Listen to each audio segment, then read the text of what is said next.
pauvre jumelle tend une photo au jeune milliardaire et demande « Pourriez-vous écrire une lettre à notre maman ? Elle est au ciel, mais nous ne savons pas écrire. » Mais quand il voit la photo, il se met à pleurer. Avant de commencer l'histoire, n'oubliez pas de laisser un like et de vous abonner à la chaîne pour voir plus d'histoires comme celle-ci. Le soleil venait à peine de se lever quand Alexander Reed quitta son manoir et se dirigea vers le garage. La réunion avec les investisseurs japonais était fixée à 8 heures, et il aimait arriver au bureau avant tout le monde. Cela faisait partie de sa routine irréprochable, la même qu'il avait menée au sommet avant ses 35 ans. « Bonjour, monsieur Reed », salua le chauffeur, déjà en train de tenir la porte de la limousine ouverte. « Bonjour, Robert », répondit-il machinalement, vérifiant des emails sur son téléphone tout en montant dans le véhicule. Confortablement installé sur le siège en cuir, Alexander ressentit quelque chose de différent dans l'air. Peut-être était-ce le ciel anormalement bleu pour cette période de l'année ou le silence des rues encore désertes, mais il y avait une étrange sensation, comme si l'univers retenait son souffle, attendant que quelque chose se produise. La limousine passa en douceur les grilles de la propriété et s'engagea sur l'avenue principale. Alexander restait absorbé par son téléphone jusqu'à ce que Robert freine brusquement, lui arrachant un grognement d'irritation. « Qu'est-ce que c'était ? » « Désolé, monsieur, » répondit Robert en pointant l'avant de la voiture. « Des enfants dans la rue. » Alexander regarda par la fenêtre et vit deux petites filles debout devant la limousine. Elles avaient de fins cheveux châtain clair en bataille et portaient des vêtements usés beaucoup trop grands pour leur frêle corps. « Elles n'ont pas plus de 5 ans, pensa-t-il. Qu'est-ce qu'elles fichent là, toutes seules, à 7 heures du matin, marmonna-t-il plus pour lui-même que pour le chauffeur. Les fillettes ne bougeaient pas. Elles restaient là, main dans la main, fixant la voiture comme si elles attendaient quelque chose. Alexander poussa un long soupir. « Attendez-moi ici », ordonna-t-il en descendant du véhicule. L'air matinal était frais et il ajusta sa veste italienne sur mesure en s'approchant des enfants. Elles étaient jumelles, réalisa-t-il, elles avaient de grands yeux sérieux, des traits délicats et une expression de détermination qui ne semblait pas à sa place sur des visages si jeunes. « Vous ne devriez pas être à l'école ?» demanda-t-il fermement, mais sans dureté. « Où sont vos parents ?» Une des fillettes fit un minuscule pas en avant. « Je m'appelle Émilie, » dit-elle, sa voix étonnamment claire, « et voici ma sœur Sophie. » Elle désigna sa jumelle qui l'observait d'un regard un peu plus méfiant. « Notre maman est au ciel. » Alexander sentit un pincement involontaire dans la poitrine. Des orphelines. Il connaissait trop bien ce sentiment. « Je suis désolé, » dit-il, adoucissant son ton. « Mais vous ne devriez pas être avec un adulte ? C'est dangereux pour deux petites filles de traîner seules par ici. »« Nous avons besoin de votre aide, » dit Sophie pour la première fois, d'une voix légèrement plus grave que celle de sa sœur. « Vous avez l'air gentil. » Il y avait quelque chose dans la sincérité de l'enfant qui le troubla. Alexander jeta un coup d'œil autour de lui, cherchant un adulte qui pourrait surveiller les fillettes de loin, mais il ne vit personne. « Mon aide pourquoi ?» demanda-t-il en consultant sa montre. Il commençait à être en retard. Émilie ouvrit le petit sac à dos usé qu'elle portait et en sortit un vieux cahier avec plusieurs pages détachées. « Nous voulons que vous écriviez une lettre à notre maman, » expliqua-t-elle en lui tendant le cahier. « Nous ne savons pas encore très bien écrire. » Alexander regarda la fillette, puis le cahier, puis Robert, qui attendait patiemment au volant, et à nouveau les jumelles. La situation était absurde. Il avait une réunion qui pouvait décider de l'avenir de sa société, et il se retrouvait là, debout sur le trottoir, abordé par deux enfants lui demandant d'écrire une lettre à quelqu'un qui n'était plus de ce monde. « Écoutez, je dois vraiment y aller, » commença-t-il. « S'il vous plaît, » insista Sophie, les larmes lui montant soudain aux yeux. « Maman nous attend. » Quelque chose dans le désespoir contenu de ces mots le toucha. Il se souvint de lui-même, gamin maigrichon, mendiant quelques miettes d'attention. Il soupira de nouveau. « 5 minutes, » séda-t-il en désignant un banc tout près. « Allons nous asseoir là-bas. » Les fillettes sourirent, un sourire identique qui illumina leur visage sale, et le suivirent jusqu'au banc. Alexander s'assit au milieu, avec une jumelle de chaque côté. Émilie lui tendit le cahier et Sophie sortit un crayon usé de la poche de sa robe. « Qu'est-ce que vous voulez lui dire ?» demanda-t-il, se préparant mentalement à écrire quelque chose de court pour en finir vite. « Qu'elle nous manque beaucoup, » commença Émilie. « Énormément, » répéta Sophie en regardant les nuages, comme si elle pouvait y voir leur maman. « Et qu'on garde toujours sa photo sous notre oreiller, » poursuivit Émilie. Sophie sortit alors de sa poche une photo pliée et froissée. « Tenez, » dit-elle en l'attendant à Alexander, comme ça vous verrez comme elle est jolie.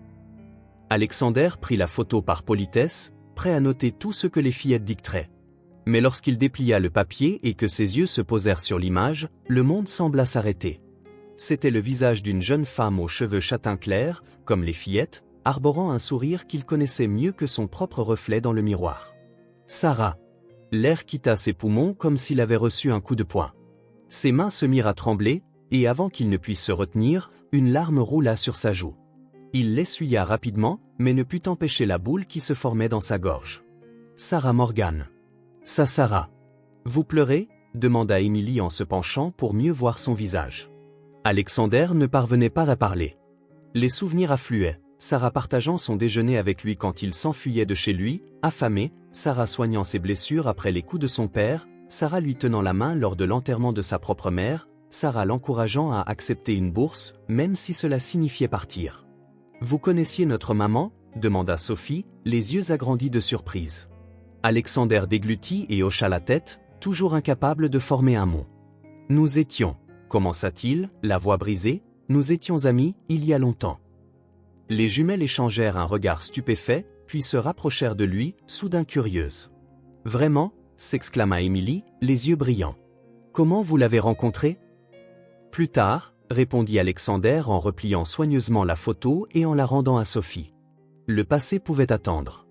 À présent, il devait comprendre la situation de ses fillettes. « Ça fait combien de temps qu'elle est partie ?» demanda-t-il, l'estomac noué. « 2 mois, 3 semaines et 4 jours, répondit Emily aussitôt. On compte chaque jour. Alexander ferma les yeux un instant, tentant d'assimiler la nouvelle. Sarah, disparue. Ses fillettes, ses filles, laissées seules. Où vivez-vous ? demanda-t-il, une alarme soudaine lui parcourant l'échine. Qui s'occupe de vous ? Au 37, Westfield Alley, appartement 2C, répondit Emily comme si elle avait mémorisé l'adresse. On s'occupe de nous toutes seules. On s'est préparé des nouilles instantanées et tout. La fierté dans sa voix fut comme un couteau dans la poitrine d'Alexander. Des fillettes de 5 ans, seules, qui cuisinent pour survivre. Mais les voisins nous aident, ajouta Sophie. La dame du 3-1 nous laisse parfois de la nourriture devant la porte. Alexander se leva brusquement, glissant la photo dans la poche intérieure de sa veste. La réunion avec les investisseurs japonais, les millions en jeu, tout lui parut dérisoire à présent. Écrivons cette lettre, dit-il en se rasseyant. Ensuite, je vous ramène chez vous. Les fillettes dictèrent leurs mots de manque et d'amour, racontant à leur maman leur journée, la façon dont elles essayaient d'être courageuses, et les étoiles qu'elles voyaient maintenant comme les yeux de leur maman. Alexander nota chaque mot, luttant contre l'émotion qui menaçait de le submerger. Lorsqu'il eut terminé, Sophie le regarda timidement. « Vous pouvez signer aussi, » demanda-t-elle, « pour que maman sache qu'on a un nouvel ami. » Alexander hésita, puis signa son nom au bas de la lettre.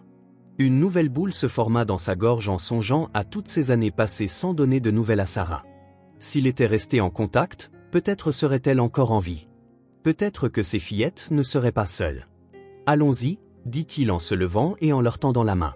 « Ma voiture nous attend. » Tandis qu'il rejoignait la limousine, Sophie s'agrippa fermement à sa main et leva les yeux vers lui. « Maman a dit qu'un ange viendrait nous chercher, » dit-elle doucement. « C'est peut-être vous. » Alexander eut un frisson.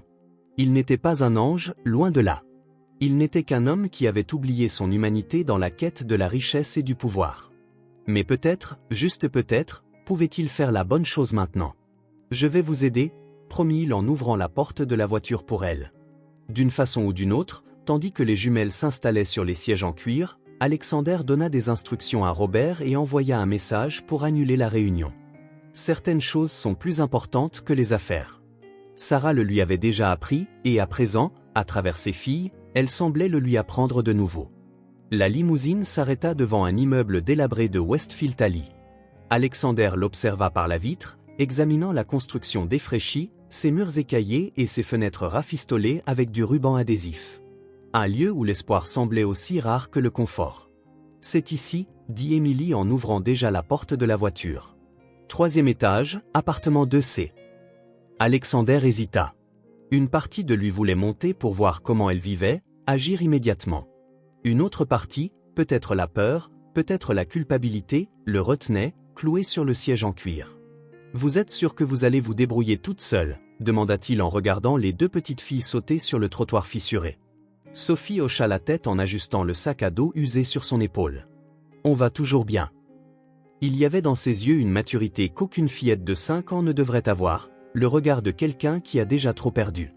Alexander sortit son portefeuille et en tira quelques billets. Pour la nourriture, expliqua-t-il en les donnant à Émilie. La fillette regarda sa sœur, hésitante. Maman disait de ne pas accepter d'argent des inconnus, se rappela-t-elle. Mais il connaissait maman, répliqua Sophie. Ce n'est pas un inconnu. Émilie prit l'argent, puis le rangea soigneusement dans la poche de sa robe usée. Je reviendrai demain, promit Alexander, la gorge serrée. Vous irez bien jusque-là? On va toujours bien, répondit simplement Sophie. Il les observa tandis qu'elle se dirigeait vers l'entrée de l'immeuble, si petite face à la décrépitude ambiante, jusqu'à ce qu'elle disparaisse derrière la porte. Il ne les suivit pas, ne vit pas l'endroit où elle vivait, mais dans son esprit, il imaginait déjà le pire. « Ramenez-moi chez moi, Robert », dit-il au chauffeur, incapable de détacher son regard de l'entrée de l'immeuble, même après la disparition des fillettes. Pendant tout le trajet de retour jusqu'à son manoir, Alexander resta silencieux, la photo de Sarah en sécurité dans sa poche, comme un talisman douloureux. La ville défilait en un brouillard derrière la vitre de la limousine, et le contraste entre l'opulence des quartiers riches et la misère de Westfield Alley était plus évident que jamais. La maison d'Alexander, un manoir imposant dans un quartier résidentiel très huppé, ne lui avait jamais semblé aussi froide et vide que lorsqu'il franchit le grand hall. Le marbre poli, les lustres en cristal, les œuvres d'art originales semblaient à présent se moquer de lui. « Monsieur Reed, il y a un appel de… » commença la gouvernante. « Annulez tout » l'interrompit-il, déjà en train de monter l'escalier. « Je ne veux pas être dérangé. » Dans sa chambre, Alexander verrouilla la porte et se dirigea droit vers le dressing spacieux. Tout au fond, derrière des rangées de costumes italiens et de chaussures faites main, il y avait un coffre en cèdre qu'il n'avait pas ouvert depuis des années, la seule chose qu'il avait conservée de sa vie avant de devenir Alexander Reed, l'impitoyable magnate des affaires. Il tira le coffre au milieu de la pièce et le contempla un long moment. À l'intérieur se trouvaient tous les souvenirs qu'il avait tenté d'enterrer, tous les sentiments qu'il avait appris à ignorer pour bâtir son empire. Les mains légèrement tremblantes, il introduisit la petite clé dans la serrure. Une odeur du passé s'échappa lorsqu'il souleva le couvercle, du papier jauni, des souvenirs poussiéreux, une vie oubliée. Au-dessus de tout, il y avait une enveloppe jaunie. Alexander l'ouvrit avec précaution et en sortit une photographie. Sarah, à 16 ans, souriant sous un chêne dans le parc où ils avaient l'habitude de se retrouver. Son sourire, le même qu'il avait vu ce jour-là sur le visage de ses filles, irradiait une tranquillité confiante qui l'avait toujours fasciné. « Sarah » murmura-t-il en effleurant l'image du bout des doigts. Le souvenir lui revint avec une netteté douloureuse, comme si c'était hier. C'était un froid jour d'automne. Alexander se cachait dans un petit hangar abandonné du parc, grelottant de froid et de faim. Il s'était encore enfui de chez lui, après une énième raclée de son père. À 12 ans, il connaissait déjà tous les endroits où se cacher dans le quartier. La porte du hangar grinça et il se plaqua contre le mur, prêt à fuir, mais ce n'était que Sarah, avec son sac à dos usé d'écolière. « Tu saignes » dit-elle en désignant la coupure sur sa tempe. « C'est rien » grogna-t-il en évitant son regard. Sarah ne dit rien de plus. Elle s'assit à côté de lui et ouvrit son sac. Elle en sortit un sandwich enveloppé dans du plastique et le coupa en deux. « Tiens » proposa-t-elle, « ma mère me prépare toujours plus que je ne peux manger. » Il savait que c'était un mensonge. La mère de Sarah avait à peine de quoi nourrir sa propre fille, mais il accepta, parce que sa faim était plus forte que sa fierté. Pendant qu'il mangeait, elle nettoya sa tempe avec un mouchoir propre. « Tu peux dormir dans notre garage ce soir ?» proposa Sarah comme si elle l'invitait à une fête. « Ma mère travaille de nuit, elle ne le verra pas. » Alexander la regarda, méfiant. « Pourquoi tu m'aides ?» Sarah haussa les épaules. « Parce que personne d'autre ne le fera. » Alexander cligna des yeux, revenant au présent. Il reposa la photo sur le lit et fouilla dans le coffre. Il y trouva un vieux cahier d'école avec des notes tracées de la main de Sarah, reconnaissables à son écriture arrondie. « Tu peux y arriver, Alex. Rappelle-toi la formule. » Pendant des semaines, elle l'avait aidé à réviser pour les contrôles, alors qu'il prétendait se moquer des notes. Un autre souvenir émergea. « Ma mère a perdu son boulot », dit Sarah alors qu'il révisait sous la lumière blafarde de la bibliothèque municipale.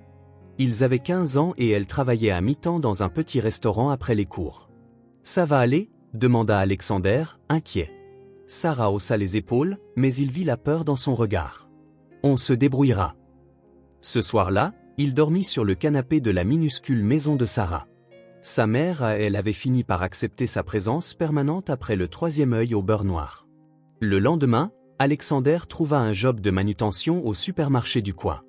Il remit son premier salaire à Sarah. « C'est quoi ?» demanda-t-elle, surprise. « Le loyer » répondit-il, comme une évidence. « Tu n'es pas obligé. »« Si. » Il la coupa. « Je te l'ai promis, Sarah.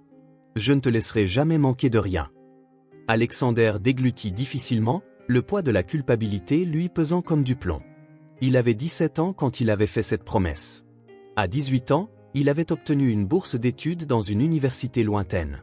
Sarah l'avait poussé à y aller, même si cela signifiait la laisser derrière. « Va poursuivre ton rêve », avait-elle dit. « Je m'en sortirai. » Au début, ils s'étaient parlé au téléphone chaque semaine, puis une fois par mois. Quand Alexander obtint son premier stage dans une entreprise prometteuse, les appels devinrent rares. Il était trop occupé à bâtir sa carrière. Quand l'entreprise décolla et qu'il devint millionnaire avant 30 ans, les appels cessèrent complètement. La dernière liasse au fond du coffre contenait des coupures de presse sur ses réussites, des articles sur le jeune prodige des affaires que Sarah avait conservé et qu'elle lui avait envoyé dans sa dernière lettre. Elle y avait écrit « J'ai toujours su que tu changerais le monde, Alex. Je suis tellement fier de toi. » Il n'avait jamais répondu. Alexander referma brutalement le coffre et alla s'asseoir à son bureau. Il alluma son ordinateur et commença à chercher le nom de Sarah. Il devait savoir ce qui s'était passé, comment elle en était arrivée là. Il trouva une petite notice nécrologique dans le journal local, datant de 2 mois. Sarah Morgan, 34 ans, assistante enseignante à l'école primaire Lincoln, est décédée après des complications liées à une pneumonie.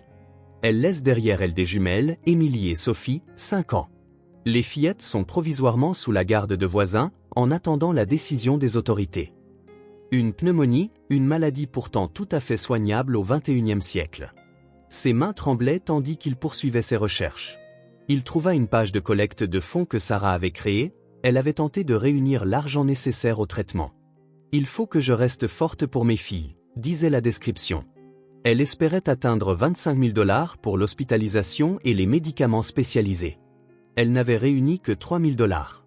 Alexander se sentit nauséeux. 25 000 $.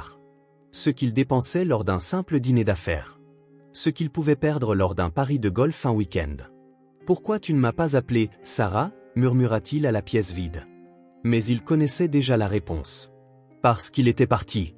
Parce qu'il avait ignoré ses lettres pendant des années. Parce qu'il était si absorbé par son empire qu'il avait oublié la seule personne qui avait cru en lui quand personne d'autre ne l'avait fait. La promesse brisée lui pesait comme un fantôme, « Je ne te laisserai jamais manquer de rien ». Alexander jeta un coup d'œil à la photo de la jeune Sarah, puis à l'écran d'ordinateur affichant les jumelles sur la page de collecte de fonds. Il ne pouvait pas ramener Sarah, mais peut-être pouvait-il tenir sa promesse d'une autre manière. Il prit son téléphone. « Robert, prépare la voiture pour demain matin », ordonna-t-il. 7 heures. J'ai quelque chose d'important à faire. Le lendemain, Alexander arriva à Westfield Alley avant 8 heures. L'immeuble où vivaient les jumelles avait l'air encore plus délabré à la lumière du jour. Des traces d'humidité couraient le long des murs extérieurs, du plâtre tombait par endroits, et certaines fenêtres étaient colmatées avec du carton. Un instant, il hésita, assis dans la limousine, se sentant comme un intrus dans ce lieu, avec son costume à 3 000 $ et ses chaussures italiennes. Mais l'image des petites filles seules le poussa à sortir de la voiture. « Je reviens dans quelques heures, Robert », dit-il au chauffeur, puis se dirigea vers l'immeuble. Le hall d'entrée empestait la moisissure et l'urine. L'ascenseur arborait une pancarte hors service qui semblait dater de plusieurs années. Alexander prit l'escalier, constatant les marches fissurées et la rampe instable. Au 3e étage, il s'arrêta devant la porte de l'appartement 2C et frappa. Il attendit, frappa de nouveau, plus fort. Rien. Une légère panique monta en lui. Où étaient les fillettes? Alors qu'il s'apprêtait à frapper une 3e fois, la porte de l'appartement voisin s'ouvrit. Une femme âgée, aux cheveux blancs remontés en un chignon approximatif et aux lunettes épaisses, le dévisagea avec méfiance. « Si vous cherchez les filles, elles sont ici avec moi, » dit-elle, d'une voix étonnamment ferme pour quelqu'un d'aussi frêle. « Ici ?» répéta Alexander, désorienté. « dans l'appartement 3A, précisa la vieille dame en désignant sa porte. Je suis Greta. Je veillais déjà sur elle quand Sarah devait faire des heures supplémentaires. Maintenant. Elle ne termina pas sa phrase, mais le sens était clair. Je peux les voir ? Demanda Alexander, la gorge serrée. Greta l'observa de la tête aux pieds. Vous êtes l'homme qui les a ramenés hier, n'est-ce pas ? Ce n'était pas vraiment une question, mais il hocha la tête. Je connaissais Sarah. Nous étions amis d'enfance. Cela parut la satisfaire, en partie. Elle dort encore, dit-elle, mais elle s'écarta pour le laisser entrer. Le minuscule appartement avait l'air aussi défraîchi que l'extérieur le laissait supposer. Le papier peint se décollait par endroits, le canapé était couvert de rubans adhésifs pour masquer les déchirures, et une odeur d'humidité flottait dans l'air. Mais c'était propre, et on voyait bien l'effort de maintenir un semblant de dignité malgré la pauvreté. « Elles dorment là », indiqua Greta en désignant une petite pièce dont la porte était entr'ouverte. Alexander avança prudemment. La pièce était minuscule, probablement la chambre de Greta elle-même, avec un lit au sol sur un matelas fin. Émilie et Sophie y dormaient, blotties l'une contre l'autre comme si elles ne formaient qu'une seule personne. Elles étaient couvertes par une simple couverture légère qui peinait à les protéger du froid matinal, et entre leurs petits corps, le cahier usé où elles avaient écrit la lettre à leur maman. Le cœur d'Alexander se serra. Elles n'étaient que des enfants, qui avaient tout perdu, s'agrippant l'une à l'autre comme des bouées de sauvetage. En les regardant, Sophie remua dans son sommeil, marmonnant quelque chose. Il se pencha pour mieux entendre. « Maman a dit que tu étais un ange », murmura-t-elle, encore à moitié endormie, dans cet état entre rêve et réalité, « mais tu as mis tellement de temps à venir. » Alexander frissonna. L'enfant rêvait, évidemment. Sarah ne pouvait pas lui avoir parlé de lui, elle ne pouvait pas savoir qu'il apparaîtrait un jour. « Elles parlent souvent pendant leur sommeil », expliqua Greta derrière lui. « Je crois que c'est leur façon de maintenir leur mère en vie. »« Depuis quand sont-elles chez vous ?» demanda-t-il, s'écartant pour ne pas les réveiller. « Depuis que Sarah a été hospitalisée, il y a 3 mois. Au début, ça ne devait être que le temps qu'elle guérisse. » La voix de Greta s'éteignit, mais Alexander avait compris. « Je veux aider », déclara-t-il. Greta esquissa un léger sourire triste. « Elles ont besoin de plus de stabilité que de la charité, monsieur. »« Reed ? Alexander Reed ?» Ses yeux s'écarquillèrent, le reconnaissant enfin. « Le chef d'entreprise des magazines ? » « Oui. Sarah conservait des coupures de presse vous concernant, » reprit Greta. « Elle n'a jamais mentionné vous avoir connu personnellement, avant. » Avant qu'Alexander ne réponde, un bruit en provenance de la chambre se fit entendre. Les fillettes s'étaient réveillées. Émilie apparut la première dans l'encadrement de la porte, se frottant les yeux encore ensommeillés. Dès qu'elle aperçut Alexander, son visage s'illumina. « Tu es vraiment revenu » s'écria-t-elle, courant pour lui serrer les jambes. Sophie la suivait, plus réservée, mais tout aussi ravie. « Je croyais que c'était un rêve » dit-elle d'une voix douce, soulagée. Alexander sentit quelque chose se briser en lui. Un mur qu'il avait érigé au fil des années pour séparer l'homme qu'il était devenu de l'enfant qu'il avait été. « J'ai promis que je reviendrais, non ?» Il sourit, en s'agenouillant à leur hauteur. « Et j'ai une idée, si on allait au parc aujourd'hui ?» Le parc central de la ville était presque désert à cette heure matinale. Alexander regardait Émilie et Sophie courir dans l'herbe, leur rire résonnant dans l'air vif. Avec leurs vêtements élimés et leurs chaussures usées, elles ressemblaient à des fleurs sauvages, fragiles mais déterminées à s'épanouir malgré tout. « Plus haut !» cria Émilie, assise sur une balançoire. Alexander la poussa doucement, surpris par la légèreté qu'il ressentait. Il ne se souvenait pas de la dernière fois où il avait fait quelque chose d'aussi simple que pousser quelqu'un sur une balançoire. Sa vie n'avait été qu'une course permanente de tâches importantes, de réunions décisives, de contrats à plusieurs millions de dollars. Et maintenant, il découvrait que le rire d'un enfant pouvait apporter plus de satisfaction que n'importe quelle transaction. « C'est mon tour », protesta Sophie en tirant sur la manche de son costume hors de prix. Il alterna entre les deux, veillant à offrir à chacune le même temps de balançoire. C'était étrange de voir à quel point cela lui paraissait naturel, comme si quelque chose de longtemps enfoui en lui se réveillait enfin. « Tu connaissais vraiment notre maman ?» demanda Émilie lorsqu'ils s'arrêtèrent pour se reposer sur un banc. Alexander hocha la tête, sentant une nouvelle fois la boule dans sa gorge. « Nous étions amis étant enfants, dans le même quartier. »« Elle était jolie quand elle était petite », voulut savoir Sophie. « C'était la personne la plus belle que j'ai jamais connue », répondit-il sincèrement, à l'intérieur comme à l'extérieur. Les fillettes sourirent, fières. Elle nous chantait une chanson tous les soirs, raconta Émilie, celle d'un petit oiseau qui cherche son nid. Et elle me faisait des tresses, ajouta Sophie, elle disait que je ressemblais à une princesse. Elle faisait des gâteaux d'anniversaire en forme de papillon, poursuivit Émilie, toute excitée de parler de leur maman, et elle réparait nos jouets quand ils cassaient. Une à une, leurs petites histoires dressaient le portrait d'une Sarah adulte qu'Alexander n'avait jamais connue, une mère aimante, ingénieuse et dévouée, capable de miracles avec peu de moyens. « J'ai faim », déclara soudain Émilie en se tenant le ventre. Alexander consulta sa montre.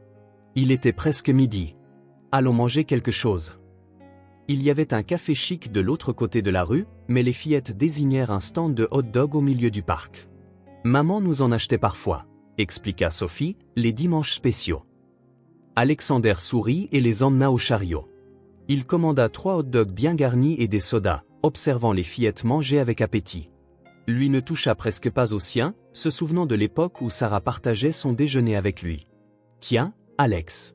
Ma mère fait toujours trop à manger pour moi. » Ce mensonge gentil pour qu'il n'ait pas l'impression de mendier. « Vous allez à l'école » demanda-t-il, réalisant que c'était un jour de semaine. Les jumelles échangèrent un regard. « On allait à la même école où travaillait maman », répondit Émilie, mais après qu'elle est partie au ciel, on a arrêté. « Personne ne nous y emmène », compléta Sophie, simplement. « Et c'est trop loin pour y aller toute seule. » Alexander prit une longue inspiration, tentant de contenir la colère qui montait en lui. Encore un problème à résoudre. « Je veux vous emmener voir un médecin aujourd'hui », annonça-t-il une fois qu'elles eurent fini de manger. « Pour un petit bilan. »« On est malade ?» demanda Sophie, soudain anxieuse. « Non, c'est juste pour s'assurer que tout va bien », répondit-il en souriant pour la rassurer. « Ensuite, on ira vous acheter de nouveaux vêtements. Ça vous dirait ?» Les fillettes écarquillèrent les yeux, emballées par l'idée. « Je peux avoir une robe rose ?» s'émerveilla Émilie. « Avec des pois blancs ?» ajouta Sophie. « Vous pouvez avoir tout ce que vous voulez », promit-il en leur prenant la main. Quelques heures plus tard, ils étaient de retour chez Greta. Les fillettes transportaient des sacs remplis de nouveaux vêtements, pas autant qu'Alexander aurait voulu acheter, mais suffisamment pour déjà les émerveiller. Le médecin privé qu'ils connaissaient leur avait confirmé qu'à part un régime alimentaire insuffisant, elles allaient plutôt bien. Elles auraient besoin de vitamines et d'un suivi dentaire, mais rien de grave, un soulagement, vu les circonstances. « Regardez ce qu'on a !» s'exclama Émilie en courant pour montrer leur trouvaille à Greta dès leur arrivée. Pendant que les fillettes exhibaient avec enthousiasme leur nouveau trésor, Alexander entraîna Greta un peu plus loin dans la petite cuisine, à l'écart des oreilles trop curieuses. « Comment Sarah a-t-elle atterri ici ?» demanda-t-il sans détour. « Dans ce quartier ?» Greta soupira en s'affalant sur une chaise de la cuisine. Elle est arrivée enceinte, il y a 5 ans, à la recherche d'un logement bon marché pour recommencer à zéro. Elle ne parlait pas beaucoup du passé, mais on sentait qu'elle fuyait quelque chose ou quelqu'un. Le père des filles, un bon à rien, cracha Greta. Il est venu une fois, complètement ivre, exiger de l'argent. Sarah l'a mis dehors et a menacé d'appeler la police. Il n'est plus jamais revenu. Elle hocha la tête. Et comment survivait-elle ? En se privant de tout, répondit Greta. Elle était assistante enseignante à l'école primaire le jour, puis elle nettoyait des bureaux en ville le soir, et le week-end elle vendait des objets artisanaux sur les marchés. Elle a travaillé jusqu'au dernier jour, même quand elle était déjà malade. Pourquoi n'a-t-elle pas demandé de l'aide ? demanda Alexander, la question le hantant. Je lui ai posé la même quand sa pneumonie s'est aggravée, soupira Greta. Elle disait qu'elle avait déjà trop demandé autour d'elle, qu'elle avait appris à se débrouiller seule. Alexander ferma les yeux, s'imaginant Sarah, épuisée, malade, se battant seule. Elle économisait tout sur elle-même, poursuivit Greta. Raccommodait ses propres vêtements pour acheter des livres d'enfants aux jumelles, et tirait un repas sur plusieurs jours pour qu'elles puissent avoir des fruits. Souvent, elle prétendait avoir déjà mangé au travail, alors qu'en fait, elle leur laissait sa part. Chaque mot était un coup de poignard pour Alexander. Pendant qu'il vivait dans un manoir, servi par du personnel, Sarah se débattait pour survivre. À Noël dernier, poursuivit Greta, elle a confectionné de nouvelles robes pour les filles avec des chutes de tissu qu'on lui avait données dans un magasin. Elle a passé des nuits à coudre, une fois qu'elles étaient couchées. Elles étaient si contentes, elles croyaient que c'était magique. Alexander imagina Sarah, veillant tard, épuisée, à coudre à la lueur d'une lampe pour offrir un moment de joie à ses filles. Quand elle est devenue trop malade pour travailler, elle a vendu le seul objet de valeur qu'elle possédait, un collier qui avait appartenu à sa mère. Elle n'en a pas tiré grand-chose, mais ça a suffi pour un mois de loyer. Greta essuya une larme. Elle m'a fait jurer de toujours garder les filles ensemble s'il lui arrivait quelque chose. C'était sa plus grande peur, qu'on les sépare en les plaçant dans différentes familles d'accueil. Alexander sentit un nœud dans sa gorge. Pourquoi n'est-elle jamais venue me voir? J'aurais pu l'aider. Greta le regarda intensément. Elle conservait vos coupures de presse, vous savez, des articles de journaux, des magazines. Elle les montrait aux filles, en disant « Regardez comment ils changent le monde ». Mais je crois qu'un fossé s'était creusé entre vous, votre monde et le sien. Un fossé qu'il avait lui-même construit, songea Alexander. À chaque promotion, chaque acquisition, chaque compte en banque plus fourni, il s'éloignait de ses origines, de ceux qui comptaient. À l'hôpital, reprit Greta, alors qu'elle était très affaiblie, elle vous a mentionné. Elle a dit que vous aviez été comme un frère, et que vous aviez suivi votre chemin, comme c'était prévu. La vieille femme remit ses lunettes en place. Il n'y avait pas de rancune, vous savez. Juste une tristesse résignée de voir la vie séparer les gens. Alexander baissa la tête, incapable de soutenir le poids de ses mots. Sarah avait continué à croire en lui, même quand il l'avait oublié. « Qu'est-ce qui va arriver aux filles, maintenant » demanda-t-il après un long silence. « Les services sociaux cherchent un foyer pour elles. Ils voulaient à les emmener dans un foyer temporaire, mais je vous supplie de les garder ici jusqu'à ce qu'une famille soit trouvée, déclara Greta en hésitant. Toutefois, je ne sais pas combien de temps je pourrai m'en occuper. Ma santé est fragile et ma pension couvre à peine mes propres dépenses. » De retour dans le salon, Alexander trouva Emily et Sophie endormies sur le petit canapé, épuisées par l'excitation de la journée. Elles étaient blotties l'une contre l'autre, comme toujours, serrant le carnet de Sarah entre elles. Elles ressemblaient à des anges. Il s'agenouilla près d'elles, étudiant leur visage paisible dans la lumière tamisée de cette pièce modeste. Il formula une promesse silencieuse à Sarah, où qu'elle puisse être. « Je ne les abandonnerai pas comme je t'ai abandonné. Je les aimerai et les protégerai comme tu l'aurais fait. Je ferai mieux, pour elles et pour toi. La culpabilité de t'avoir abandonné est un fardeau que je ne pourrai jamais vraiment effacer. Mais peut-être, juste peut-être, en prenant soin de tes filles, je pourrai commencer à me racheter. » Les jours se transformèrent en semaines et Alexander établit une routine qu'il n'aurait jamais imaginée pour lui-même. Son bureau, autrefois un sanctuaire inviolable, était maintenant décoré de dessins d'enfants et de 2 petits manteaux accrochés près de la porte. Son emploi du temps, autrefois rempli de réunions et de dîners d'affaires, contenait désormais des plages sacrées nommées « Parc avec les filles » et « Soirée cinéma ». La transition ne fut pas aisée. Alexander avait obtenu la garde temporaire des jumelles après une série d'audiences et d'évaluations. Les services sociaux, d'abord sceptiques à l'égard d'un riche célibataire sans expérience en matière d'éducation, furent convaincus par son engagement sincère et par la précarité des conditions de vie des fillettes. Malgré tout, il était soumis à une évaluation régulière et savait que tout faux pas pourrait lui coûter la garde. « Sophie, tu t'es déjà brossé les dents » demanda Alexander en essayant de coiffer Emily pour l'école. « Je l'ai fait, » répondit la fillette, apparaissant sur le pas de la salle de bain avec la brosse toujours à la main et du dentifrice sur le menton. Alexander sourit, prenant un mouchoir pour lui essuyer le visage. « Réessaie, et cette fois, utilise de l'eau, d'accord ?» Ces petits moments enseignés, guidés, prendre soin, étaient totalement nouveaux pour lui. Au début, il se sentait complètement perdu. Il ne savait pas ce que des enfants de 5 ans devaient manger, à quelle heure elles devaient se coucher, ni comment les réconforter quand elles faisaient des cauchemars. Il embaucha une nounou professionnelle pour l'aider pendant la journée, tandis qu'il travaillait, mais il insistait pour être présent matin et soir.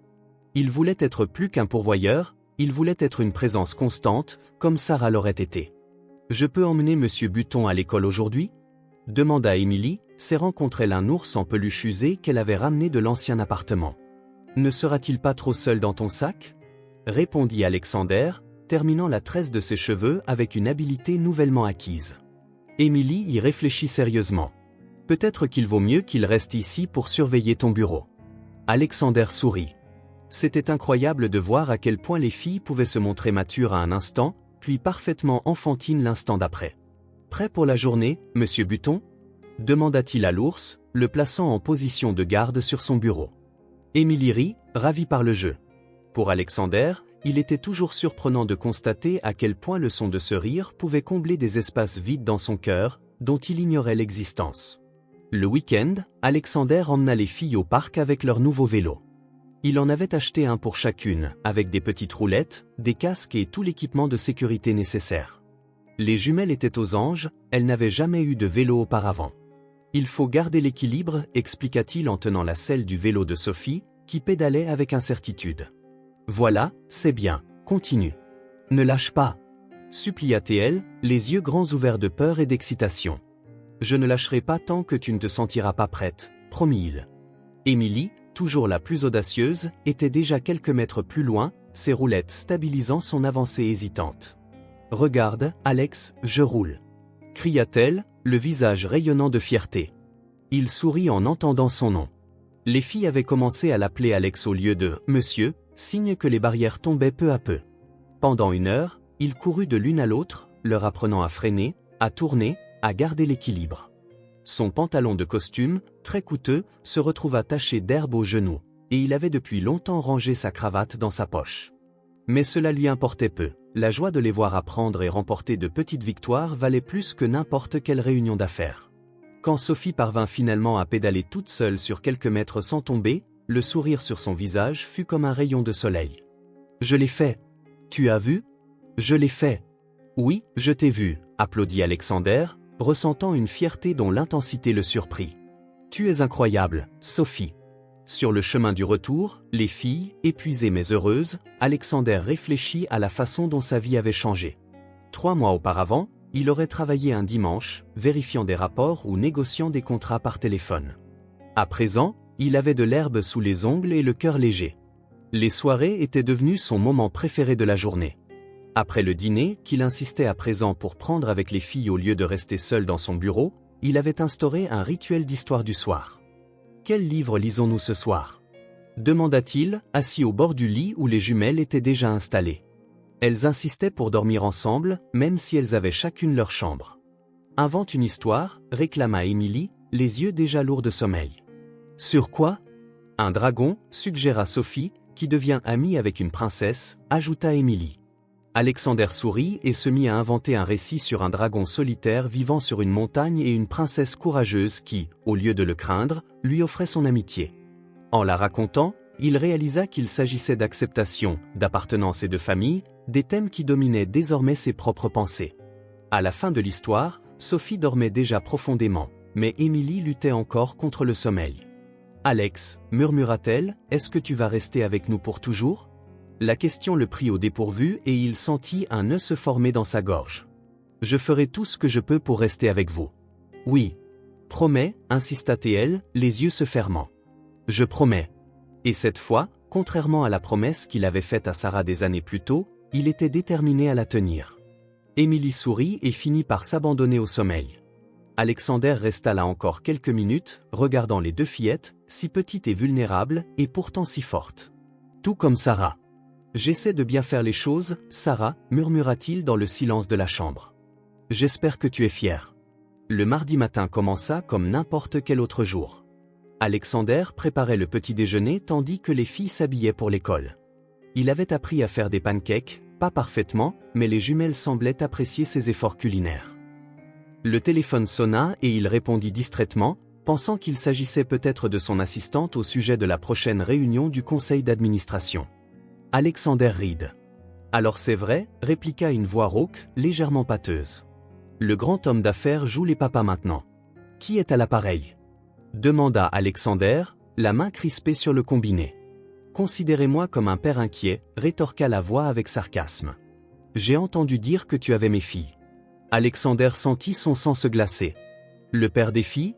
L'homme que Sarah avait chassé de sa vie des années plus tôt ? L'homme qui les avait abandonnés avant même leur naissance ? Comment avez-vous eu ce numéro ? Demanda Alexander, maintenant sa voix basse pour que les jumelles, dans la salle à manger, ne l'entendent pas. J'ai mes méthodes, répondit l'homme. Bon, pas de chichi, je sais que t'es riche. Je sais aussi que t'as aucun droit légal sur mes filles. Moi, par contre, je suis leur père biologique. Un père qui ne s'est jamais soucié d'elles, rétorqua Alexander, la colère montant en lui. Détail, ricana l'homme, un son froid et désagréable. Le fait est que je peux les récupérer quand je veux. À moins, bien sûr, qu'on arrive à un arrangement. Quel genre d'arrangement ? Demanda Alexander, même s'il connaissait déjà la réponse. Un arrangement financier. Tu gardes les filles, je reçois une compensation convenable pour ma souffrance paternelle. Alexander inspira profondément pour se maîtriser. Vous me faites chanter. Je propose une solution pratique, corrigea l'homme. 50 000 $, et tu n'entendras plus jamais parler de moi. Les filles restent avec toi, je prends mon chemin. Tout le monde est gagnant. Je ne vais pas vous payer pour abandonner vos filles, répliqua Alexander fermement. Ce serait récompenser votre irresponsabilité. Un silence s'ensuivit, puis la voix revint, dépourvue de toute cordialité feinte. Écoute, le riche, tu ne me connais pas, tu ne sais pas de quoi je suis capable. Je peux te pourrir la vie si j'en ai envie. Vous me menacez? Je t'explique la réalité. J'ai des droits sur ces gamines. Si on ne trouve pas un accord, je les reprends. Et crois-moi, je sais comment manipuler le système à mon avantage. Une belle histoire d'un pauvre père qui se bat contre un milliardaire qui lui a volé ses filles, la presse va adorer. Alexander serra le combiné si fort que ses doigts blanchirent. Quel est votre nom? Tom Reeves. Fais donc tes recherches si tu veux, je suis sûr que tes enquêteurs trouveront des saletés. Personne n'est clean. Il rit encore. Mais sur le papier, je suis juste un père qui veut récupérer ses filles. Réfléchis grec. L'appel se termina, laissant Alexander dans la cuisine, pétrifié par la menace. Par la porte, il voyait Émilie et Sophie qui discutaient joyeusement, sans se douter du danger qui venait d'émerger. A-t-il des droits légaux? Demanda Alexander quelques heures plus tard, dans son bureau. Les filles étaient à l'école et il avait convoqué une réunion d'urgence avec son avocat, Michael Shen, qui le conseillait depuis plus de 10 ans. Michael rajusta ses lunettes et soupira. Techniquement, oui. En tant que père biologique, il possède des droits parentaux présumés, à moins qu'ils n'aient été légalement révoqués. Il les a abandonnés, objecta Alexander. Sarah les a élevés seuls. L'abandon peut être un motif de révocation des droits parentaux, mais il faut le prouver devant un tribunal, expliqua Michael. Et même dans ce cas, les juges ont tendance à favoriser la réunification familiale quand c'est possible. Alexander passa une main dans ses cheveux, frustré. Il ne se préoccupe même pas d'elle, il veut juste de l'argent. Ce qui complique encore les choses, acquiesça Michael. Si nous payons, ça peut être considéré comme un achat d'enfant, ce qui est illégal. Si nous refusons, il peut intenter une action en justice pour obtenir la garde, et bien que ses chances soient minces, la procédure serait dévastatrice pour les filles. Quelle est notre meilleure option? Michael prit un moment pour réfléchir. Passer à l'offensive, déposer une requête pour la garde permanente avant qu'il ne le fasse. Réunir des preuves de sa négligence et de son abandon, montrer à quel point les filles s'épanouissent sous ta garde, surtout, prouver que tu agis dans leur intérêt, et pas seulement en usant de ta puissance financière. Alexander acquiesça, déterminé. Fais tout ce qui est nécessaire. Engage les meilleurs enquêteurs. Je veux tout savoir de ce Tom Reeves. Je dois te prévenir que ça peut devenir très sale, avertit Michael. Il pourrait porter des accusations, fouiller ton passé, remettre en question tes motivations. La presse s'y intéressera probablement. Je me fiche de la presse, rétorqua Alexander. Je ne me soucie que de ces deux filles. Je leur ai promis qu'on resterait ensemble et j'ai bien l'intention de tenir cette promesse. Après le départ de l'avocat, Alexander resta dans son bureau, regardant M. Button, toujours posté comme un gardien sur son bureau. L'idée de perdre les filles lui était insupportable. En quelques semaines, elles étaient devenues son univers tout entier. Il ne laisserait pas un opportuniste les lui arracher, ni pour de l'argent, ni pour de la vengeance, ni pour aucune raison. Lorsque le téléphone sonna de nouveau, Alexander répondit avec prudence, craignant un autre appel de Reeves. « Monsieur Reed, c'est l'école. Émilie a de la fièvre et demande après vous. » Toutes ses angoisses au sujet des procès et de la garde s'évaporèrent instantanément, remplacées par l'urgence de l'état de santé d'Émilie. « J'arrive tout de suite, dit-il en prenant déjà ses clés. En partant, il jeta un dernier regard à l'ours en peluche. « Tiens-le fort, monsieur Button. On revient vite. » Quels que soient les combats qui l'attendaient juridiques, personnels ou émotionnels, Alexander était prêt à les affronter. Pour Émilie et Sophie, pour Sarah, il le réalisait, pour lui-même aussi. Le tribunal de la famille était un imposant bâtiment de briques rouges, flanqué de colonnes blanches contrastant avec le ciel gris d'automne.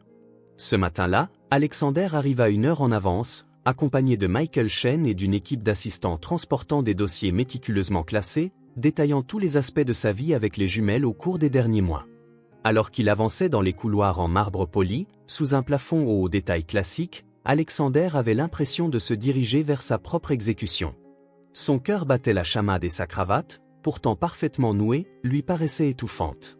Il portait un costume bleu marine sobre, rien de tapax en grave l'œil qui puisse renforcer l'image du milliardaire arrogant que l'avocat de Reeves essaierait probablement de peindre. Respirez un bon coup, conseilla Michael, remarquant sa tension. La juge Winters est réputée pour être juste mais stricte. Elle va poser beaucoup de questions, certaines sans doute inconfortables. Répondez honnêtement, regardez-la dans les yeux et évitez de trop vous étendre. Plus vous serez direct, mieux ce sera. Alexander hocha la tête en essayant de se calmer. Les filles sont déjà arrivées? Elles sont avec l'assistante sociale, dans une autre pièce, confirma Michael. Le docteur Martinez est avec elle. C'est l'une des meilleures dans le département. Elle va les préparer correctement pour leur entretien avec la juge. Une porte s'ouvrit au bout du couloir et Alexander vit Emily et Sophie accompagnées d'une femme d'âge mûr au visage bienveillant. Les filles portaient les robes qu'elles avaient choisies le week-end précédent. Sophie en bleu avec des broderies blanches, Emily en rose avec un petit ruban sur la poitrine. Leurs cheveux étaient soigneusement coiffés et elles tenaient de petits sacs à dos contenant des objets rassurants, comme ils l'avaient planifié. En le voyant, leurs visages s'éclairèrent brièvement, mais elles se souvinrent vite de garder leur sérieux. Alexander leur avait expliqué, ces derniers jours, ce qui se passerait au tribunal. Ce sera un peu comme parler à la directrice de l'école, leur avait-il dit. Vous devrez juste dire ce que vous ressentez et comment vous vivez avec moi. Et s'il demande quelque chose sur maman? Avait demandé Sophie, les yeux remplis d'inquiétude. Alors parlez d'elle avec tout l'amour que vous avez dans le cœur, avait-il répondu, avec un nœud dans la gorge. Maintenant, les voyant si petites dans ce cadre intimidant, Alexander ressentit une peur plus grande que lors de n'importe quelle négociation à plusieurs millions de dollars. Le docteur Martinez s'approcha, gardant les filles à une distance respectueuse. Monsieur Reed, bonjour. Les filles vont bien, mais elles sont un peu nerveuses, ce qui est normal. Elles pourront vous parler avant l'audience. Alexander s'agenouilla pour être à leur hauteur. Bonjour, mes princesses. Prêtes? Emily, toujours la plus solide, hocha la tête, sérieuse. On est courageuse, comme tu l'as dit. Sophie, en revanche, semblait au bord des larmes. Je n'aime pas cet endroit. C'est grand et ça fait peur. Je sais, reconnut-il en remettant en place le nœud de ses cheveux. Mais ça ne va pas durer. Ensuite, on ira manger une glace, qu'en dis-tu? Les yeux de Sophie s'illuminèrent légèrement. Avec des pépites de chocolat? Tout ce que tu voudras, promit-il. À ce moment-là, un mouvement près de l'entrée principale attira son attention. Tom Reeves entra, accompagné de son avocat Aaron Diaz, un homme au visage dur, en costume bon marché, réputé pour sa tactique agressive dans les affaires de garde. Reeves portait un costume qui ne semblait pas à sa taille, probablement emprunté pour l'occasion. Même à distance, Alexander remarqua ses yeux injectés de sang et le léger tremblement de ses mains, signe d'une possible gueule de bois ou d'un manque. Les filles suivirent le regard d'Alexander, intriguées. « Qui est cet homme » demanda Emily, toujours très observatrice. Alexander hésita, choisissant ses mots avec soin. « C'est Tom Reeves. C'est votre père biologique. » Sophie se serra davantage contre lui. « Il ne nous ressemble pas. » « Toutes les familles ne se ressemblent pas, ma puce, répondit-il doucement. Un officier de justice apparut, annonçant que l'audience allait commencer dans 15 minutes. Le docteur Martinez accompagna délicatement les filles, les ramenant à la salle d'attente. Alexander les regarda s'éloigner, chaque pas tirant un peu plus sur son cœur. « Souviens-toi, dit Michael en posant une main rassurante sur son épaule. On est bien préparé. On a de bons témoins, de bons rapports de l'assistante sociale, et la preuve de la négligence de Reeves. Reste calme et sûr de toi. » Alexander essaya de s'accrocher à ses paroles en entrant dans la salle d'audience. La salle d'audience numéro 4 était plus petite et plus intime que celle qu'on voit à la télévision. Du bois sombre et poli, un éclairage jaunâtre et le drapeau du pays près du banc du juge. Seuls les principaux concernés et quelques témoins attendaient au premier rang. La juge Elena Winters, une femme à l'air sévère mais pas hostile, les cheveux grisonnants impeccablement coiffés et un regard perçant, fit son entrée après l'annonce de l'huissier. Tout le monde se leva et attendit qu'elle s'assoie avant de reprendre place. « Bonjour à tous », commença-t-elle en enfilant ses lunettes et en examinant les documents devant elle. « Nous sommes réunis pour statuer sur la garde d'Emily et Sophie Morgan, actuellement sous la tutelle temporaire de M. Alexander Reed, mais dont la garde est contestée par leur père biologique, M. Thomas Reeves. » Elle observa successivement Alexander et Reeves par-dessus ses lunettes. « Je tiens à préciser que, dans mon tribunal, la seule considération est l'intérêt supérieur des enfants. Je ne suis influencé ni par le pouvoir ni par l'argent, ni par les histoires de rédemption larmoyantes sans preuve concrète. Alexander ressentit un léger soulagement, la juge ne semblait pas encline à favoriser la richesse ou le drame sentimental. Nous allons commencer par les déclarations liminaires, dit la juge Winters. Monsieur Diaz, en tant que représentant du requérant, je vous en prie. Aaron Diaz se leva, arborant une assurance manifestement répétée. Madame la juge, cette affaire porte en réalité sur le conflit entre les droits naturels et biologiques et le privilège financier. Mon client, Thomas Reeves, est le père biologique des fillettes. Ce fait est incontesté, selon la loi, lui accorde des droits parentaux présumés. Il marqua une pause dramatique. Monsieur Reeves a commis des erreurs par le passé, oui. Il était jeune et non préparé quand il a appris la grossesse. Il a commis l'erreur de s'éloigner.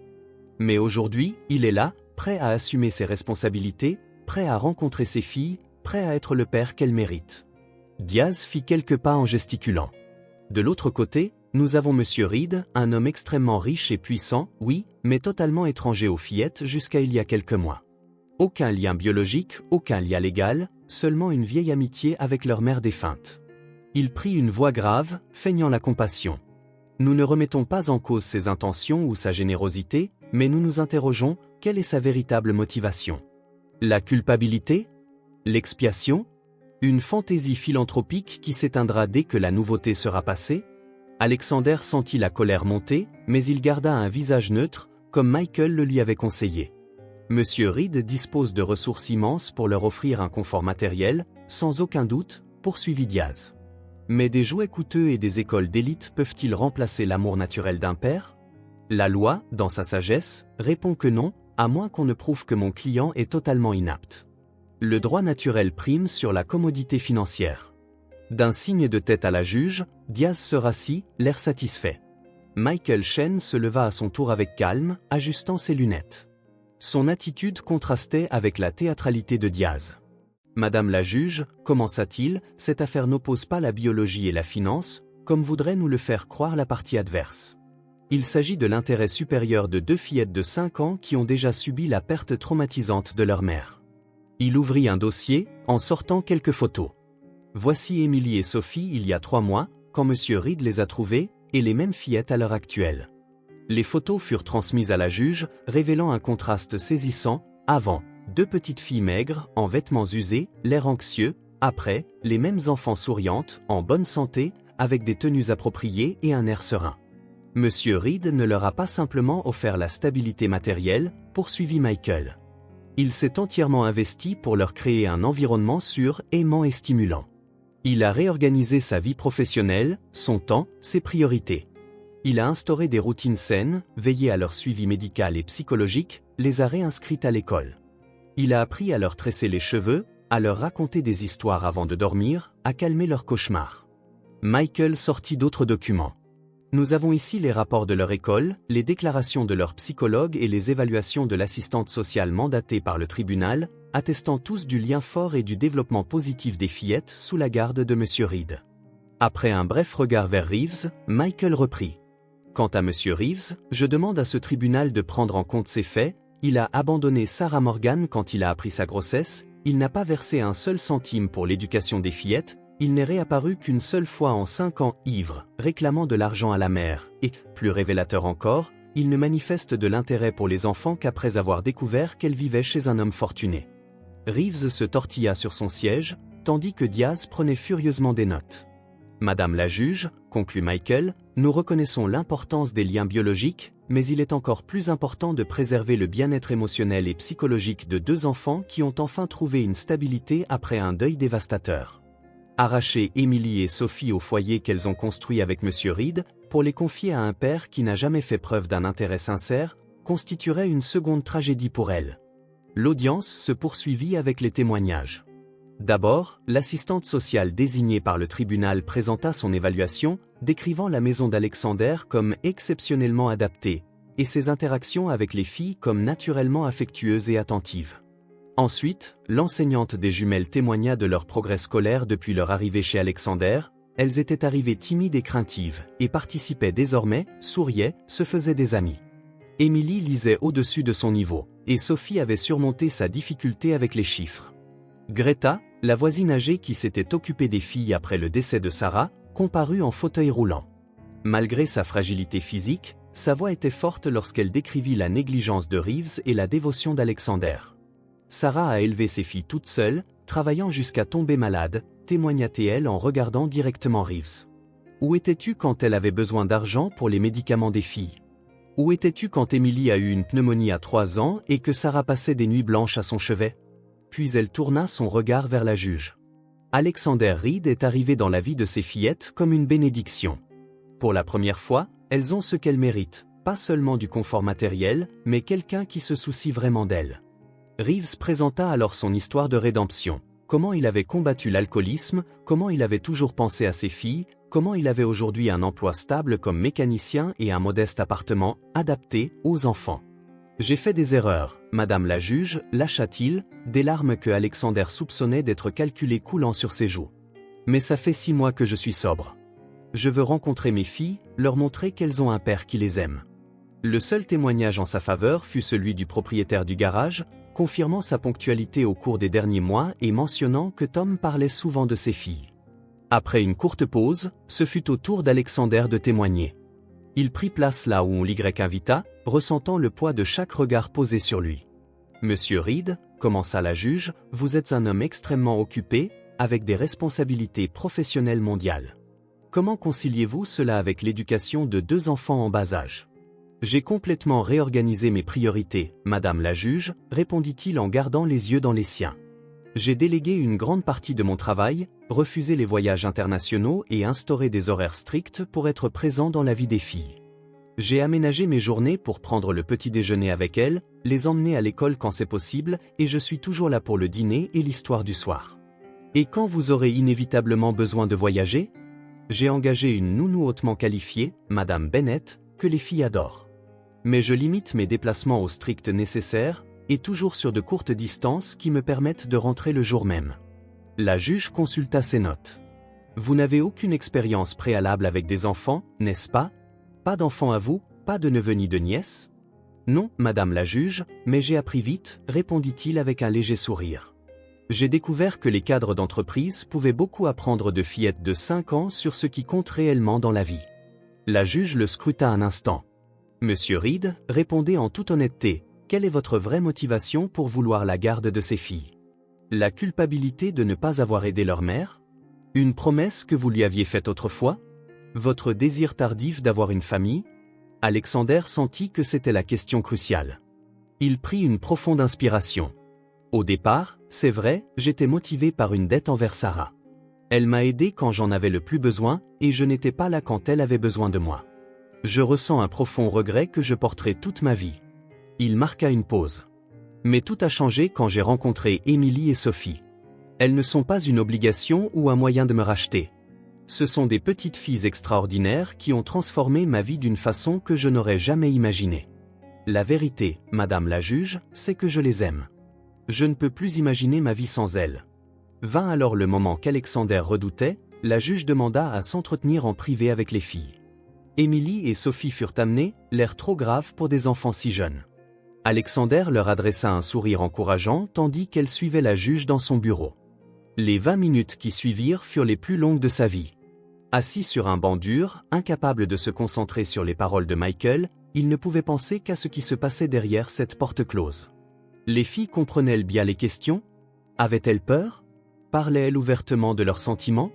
Quand enfin la porte s'ouvrit, Émilie et Sophie sortirent main dans la main. Sophie courut aussitôt vers Alexander, s'agrippant à ses jambes. Elle a posé beaucoup de questions, chuchota-t-elle, sur toi, sur maman, sur l'homme qui est notre père. Vous avez été très courageuse, répondit-il en caressant ses cheveux. Émilie se tenait à côté, son regard se posant curieusement sur Reeves, de l'autre côté de la pièce. Il a l'air triste, commenta-t-elle doucement à l'adresse d'Alexander.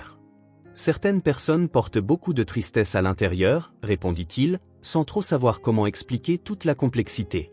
Comme toi, avant qu'on se rencontre? Demanda Émilie, le surprenant par sa perspicacité. Oui, admile, comme moi avant vous. La juge Winter se remit ses lunettes, examinant ses notes longuement avant de rendre sa décision. Le silence était si pesant qu'Alexander entendait son propre cœur battre. Cette affaire soulève des questions complexes, commença-t-elle. D'un côté, nous avons les droits légaux du père biologique. De l'autre, le bien-être des enfants et les liens affectifs déjà établis. Elle feuilleta plusieurs documents. Je viens de parler à Émilie et Sophie. Ce sont des enfants brillantes et expressives pour leur âge, et il est évident qu'elles sont bien entourées. Elles ont manifesté un profond attachement à Monsieur Reed et une bonne adaptation à leur nouveau foyer. Alexander sentit une lueur d'espoir. Cependant, ce simple mot fit s'effondrer son cœur. Je ne peux ignorer les droits parentaux de Monsieur Reeves sans une évaluation plus approfondie de sa capacité à être père. Son histoire récente suggère un effort de réhabilitation qui mérite d'être examiné. Elle croisa ses mains.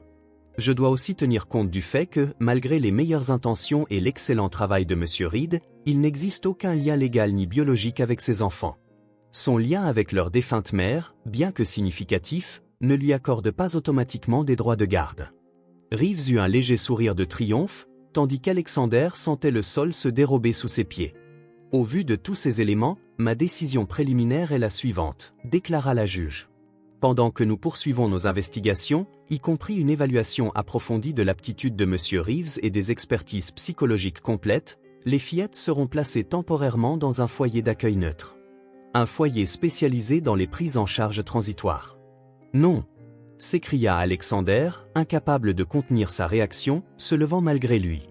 La juge lui lança un regard sévère. Je comprends votre réaction, Monsieur Reed. Mais c'est une mesure temporaire pour offrir aux deux parties la même opportunité de prouver leur aptitude à s'occuper des enfants, sans l'avantage de la possession actuelle. Vous aurez tous deux droit à des visites supervisées pendant cette période. Madame la juge, intervint Michael, mon client a établi une routine stable avec les fillettes.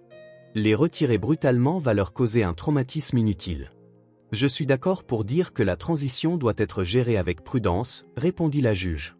C'est pourquoi Monsieur Reed disposera de la journée de demain pour préparer les fillettes et leurs affaires. D'un coup de maillet, l'audience se conclut, laissant Alexander sonner, comme frappé de plein fouet. S'ensuivit un tourbillon d'actions et de sons, l'assistante sociale expliquant la situation aux filles, Sophie agrippée à Alexander en larmes, Émilie silencieuse et pâle, demandant si elles avaient fait quelque chose de mal, les tentatives vaines d'Alexander pour les rassurer, ce n'était que temporaire, il se battrait pour elles, tout irait bien. Le lendemain, dans son manoir, il aida les jumelles à faire leurs valises. Il glissa l'ours en peluche favori d'Émilie dans son sac, avec leurs livres préférés. Il plia soigneusement la couverture spéciale de Sophie, celle avec des étoiles phosphorescentes. Vous resterez chez cette famille d'accueil juste pour un moment, expliqua-t-il en rangeant de petits t-shirts colorés. Ils sont très gentils, ils ont un grand jardin et même un chien. Il força un sourire qui n'atteignit pas ses yeux. Et je viendrai vous voir tous les jours, je vous le promets. Quand la voiture de l'assistante sociale arriva, Alexander eut l'impression de vivre un cauchemar. Au dernier moment, Sophie se jeta à son cou, refusant de le lâcher. « Alex, Alex !»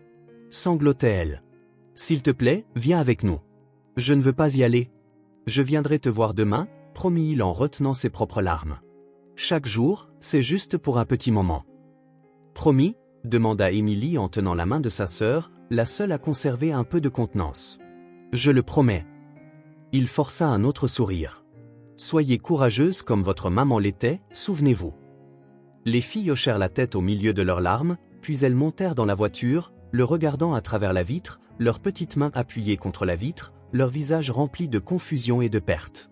Alexander regarda la voiture s'éloigner, emportant tout ce qui avait donné un sens à sa vie ces derniers mois. Lorsque le véhicule disparut finalement au coin de la rue, il s'effondra sur le perron du manoir, son corps secoué par des sanglots qu'il ne pouvait plus retenir. Michael, qui avait observé la scène à distance, s'approcha et posa une main sur son épaule. « Nous allons faire appel immédiatement, » dit-il. « J'ai des relations, je peux accélérer le processus. Nous allons creuser plus profondément dans le passé de Reeves.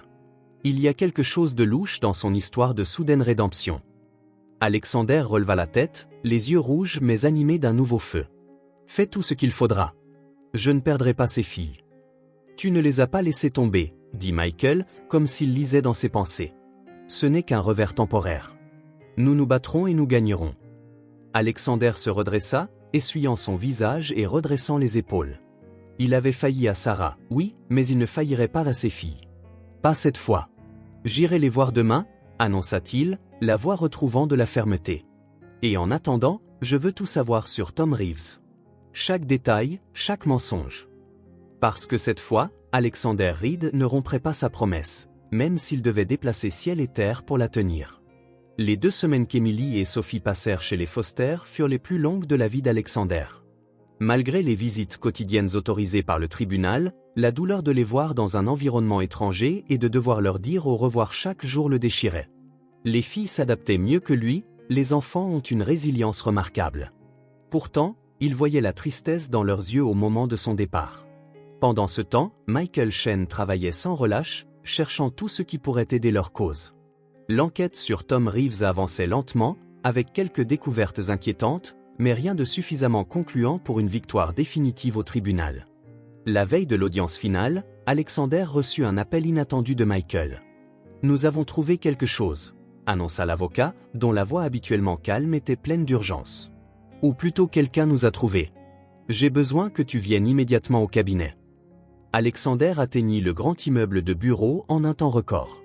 Dans la salle de conférence, Michael l'attendait en compagnie d'un homme d'âge mûr, l'air fatigué, vêtu d'un uniforme de concierge. « Alexander, je te présente Frank Dominguez », dit Michael. « Il travaille dans l'immeuble où Reeves habite. » L'homme tendit une main calleuse pour une brève poignée de main.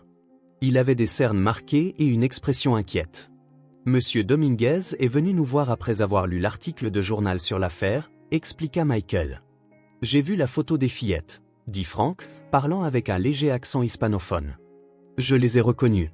Ce sont les mêmes enfants que Reeves amène à l'appartement lors de ses visites surveillées. » Le cœur d'Alexander se mit à battre la chamade. « Vous avez vu quelque chose ?» Frank se passa une main dans les cheveux grisonnants, manifestement mal à l'aise. « Je travaille dans cet immeuble depuis 15 ans. Je connais tous les résidents. Reeves a emménagé il y a 8 mois. Il a toujours causé des problèmes, bruit, fêtes. Les voisins se plaignaient. » Il s'interrompit, comme s'il hésitait à poursuivre. Ces dernières semaines, depuis qu'il a commencé à recevoir les filles, il a changé. L'appartement est plus propre, il est plus poli, il salue les gens. Je pensais qu'il se rachetait vraiment. Mais... Michael l'encouragea, sentant son hésitation. Avant-hier, après que l'assistante sociale est repartie avec les gamines, Reeves a invité des amis. Ils buvaient dans un bar au coin de la rue. Ils étaient bruyants, riaient fort. Frank fixa Alexander du regard. Je l'ai entendu se vanter du coup qu'il était sur le point de réussir pour avoir la garde. Il a dit qu'une fois qu'il aurait les filles, il pourrait négocier un meilleur accord avec ce riche type. Alexander sentit son sang bouillir. Il a avoué qu'il ne voulait que de l'argent ? Ça et plus encore, poursuivit Frank. Il a dit qu'il ne supporterait pas longtemps ces mioches, mais qu'elles serviraient de levier pour obtenir une grosse pension de ta part. Ses amis ont ri et trinqué à son brillant plan. Accepteriez-vous de témoigner de cela devant le tribunal demain ? Demanda Michael, le visage grave. Frank hésita de nouveau. J'ai 2 boulots, 3 enfants à nourrir, je ne peux pas me permettre d'avoir des ennuis. Je comprends, dit Alexander en s'asseyant en face de lui. Mais ces filles ont déjà perdu leur mère. Elles ne méritent pas d'être utilisées comme des pions. Frank baissa les yeux. Ma femme est décédée quand mes enfants étaient petits. Je sais ce que c'est que de se débrouiller seul pour les élever. Il poussa un long soupir. Je serai au tribunal demain. Alexander ressentit une immense gratitude. Merci. Je ne sais pas comment vous rendre l'appareil. Prenez bien soin d'elle, répondit Frank simplement.